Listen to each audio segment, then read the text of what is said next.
Hello BookTube, it's Ben here from the UK Historian channel. I hope you're all well today.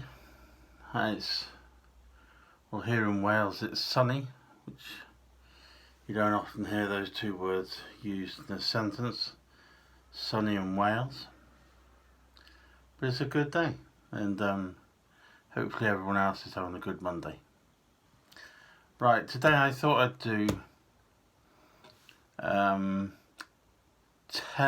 World War II books that I've read this year, and these are in no particular order, but they're the 10 best, although I might say one of them's my favourite. But these are just 10 decent books, and I think most of them are published by Pen and Sword Books. So here we go. We'll start off with Ian Fleming and the SOE Operation Postmaster, the untold top secret story, written by Brian Lett. And yes, it is that Ian Fleming. If I just read you a bit at the back. The previously untold story of a daring and successful Second World War SOE operation makes for gripping reading in its own right, but it is given in additional interest by the author's argument that the personalities involved in this venture were the inspiration for Ian Fleming's classic James Bond series. It's an excellent book about an operation in North Africa, in which they want to recapture sort of 3 vessels that have fallen into foreign hands, and that's based around North Africa.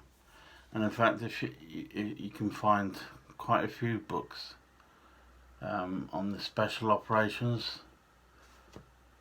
throughout the Second World War, and most of them are really interesting. Some of them don't get much publicity, but they're all kind of boys' own gripping stuff. Right, the second one, Dunkirk Evacuation Operation Dynamo. That's written by John Green and Alexander Nichol. Now this one's fascinating because until I started getting into the World War II history, the Dunkirk evacuation or Operation Dynamo I didn't really know much about, and it talks about the or looks at when the BEF were in the British Expeditionary Force, were in France, and they kind of got cornered into obviously the Dunkirk area, and so they needed to get out really in order to reassess things and be able to go about things differently during the war. And so of course their only escape then was to evacuate from Dunkirk back to Britain, which is where you get the story of the small boats all heading out from Britain to France to bring back all the men and the soldiers. And it's a fascinating read, and of course this particular book, Images of War, you have all the pictures and images throughout as well, which makes it really interesting, and it is a good read as well. It isn't just the images. Right, third one is Tank Warfare 39 to 45, and this is actually one I've just recently reviewed if you want to have a look at the website.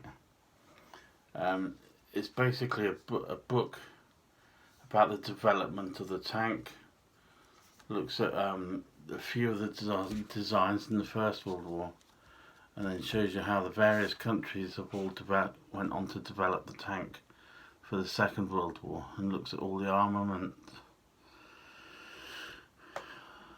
all the design, the tactics that countries needed to use for the tanks. It's just a fascinating book, and I've read a few recently about tank warfare, but this one is probably the best one I've read so far. It's really detailed, and for any tank buffs out there, you'll enjoy that one. And that's written by Simon and Jonathan Forty. Right, next one is The Thames at War, written by Gustav Milne, and it's basically about the Thames and how it coped and survived during the Second World War. You often think, when you think back to the Blitz and the bombing and that, you don't really tend to think of the Thames area, because it's mainly just water, but the amount of bombs that hit the Thames and the various important buildings around the Thames, it just shows you how the government coped with that, and all the little organisations that were in charge of running the actual Thameside dock area and all that.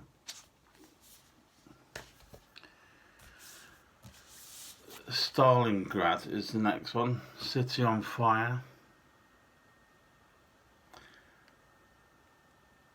Written by Alexei V. Izyev. I probably got that wrong and I apologise. But this is a great book. Very detailed. It's very formal. But it's got decent maps inside. It's got decent charts about soldiers, manpower, all the resources. And if you're looking for a book on the Eastern Front, then this book is an excellent book to read, and it really gets you into the subject. Graphic fresh account of the Stalingrad battle, based on previously unpublished records from Soviet archives. Questions familiar assumptions about the conduct of the battle, including the use of tanks and the strength of the 6th Army immediately before being surrendered. A broad overview of the battle, combined with detailed close-ups illustrating the experience of the fighting, covers the entire Stalingrad campaign from July 42 to February 43. And that is a really good read, and it really got me up to date on the Eastern Front. Right, this book, I think I've probably said this before. This is my favourite World War II book. Written by Mark Forsdyke, Fighting Through to Hitler's Germany.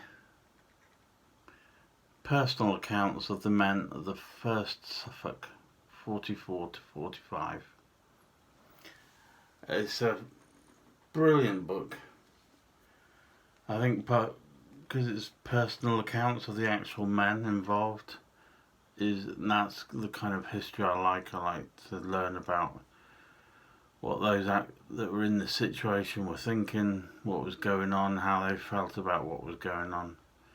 And it's just a brilliant book. It starts from just before Normandy landings and goes through the landing on the beaches, trying to get up the beach, and then eventually, once they're past the German lines, trying to get as far across France as possible, and eventually to Germany in order to beat Hitler. A brilliant book, can't recommend that highly enough. Right, Women of the Third Reich, From Camp Guards to Combatants, written by Tim Heath. Now I've read, I think this is the 4th book by Tim Heath, and I think he writes just fantastic. I think partly because he always writes about children, women, whereas most war books or war information concerns the men and the battles, and he writes about the women and the families and children and how the war affects them, how they get on, what they think. And I can't recommend him highly enough either. I've also got Creating Hitler's Germany and Hitler's Housewives, and they're fantastic books, every one of them.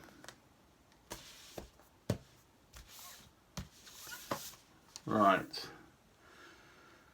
I think this is the 8th one, The Third Reich in 100 Objects, A Material History of Nazi Germany by Roger Morehouse. And we seem to be, it's like a little bit of a fashion at the moment where we do books about objects. I think I've had a book before about certainly the Second World War in 100 Objects, and I'm just noticing on my bookcase, yes, the First Blitz in 100 Objects as well, and I know there's a Napoleon one, and there might be a couple of others as well. But this particular book, and it's got the added kudos that it's written by Roger Morehouse, a very well known World War II historian, and just the objects he comes up are just brilliant. You've got a Junkers Ju-87 Stuka, U-boat stick grenade, the Nazi Eagle symbol, Enigma code machine, Waffen SS camouflage. It's just a really fascinating, Eva Braun's lipstick case.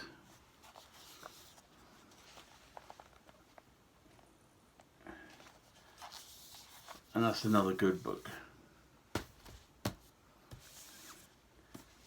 Right, second last one is Poland and the Second World War by Evan McGilvray.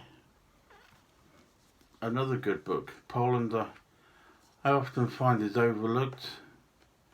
People tend to think that, the Germans just came in, attacked France, and we carry on from there. And most people tend to miss out the bit about Poland.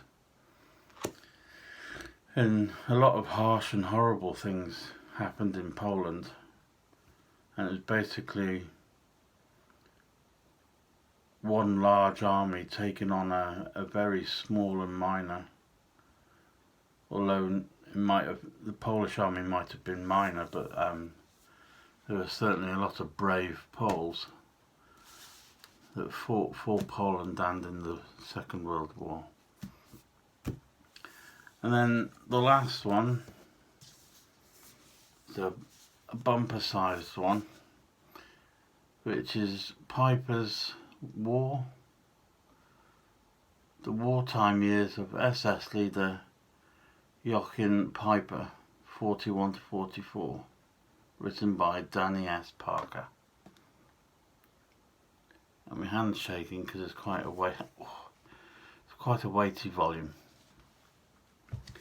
And Joachim Piper was a tank commander. He'd kind of risen from the bottom, and let's say he was a very determined and forceful person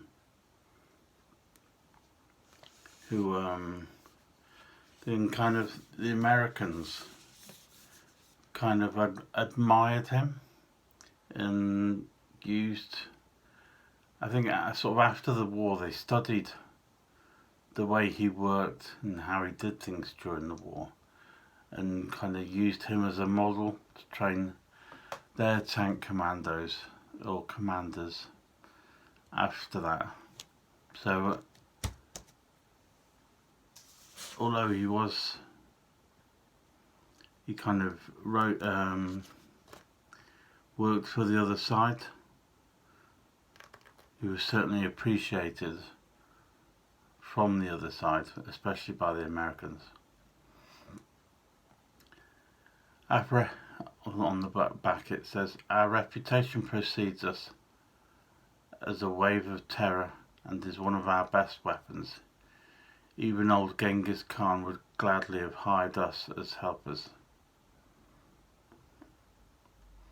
And then there's another quote. "During 6 bloody years I fought and bled in all European theatres and became a preferred favourite of the God of Hosts. In spite of it all, it was a proud and heroic time. Where we were standing was Germany, and as far as my tank gun reached was my kingdom." So there we have it. That's 10 World War II books. Every one of them well worth a read. So if you like it, if you have any questions, please feel free to comment below. If you'd like to, please feel free to subscribe, and if you'd like to follow me on social media, you're more than welcome to. And you can always check out my website at ukhistorianbendavidson.co.uk. And I'd also like to say thank you to all my current subscribers. So if you'd like to join them and subscribe, please feel free to click the button. I hope you all have a great day, and I'll see you very soon. Thank you very much.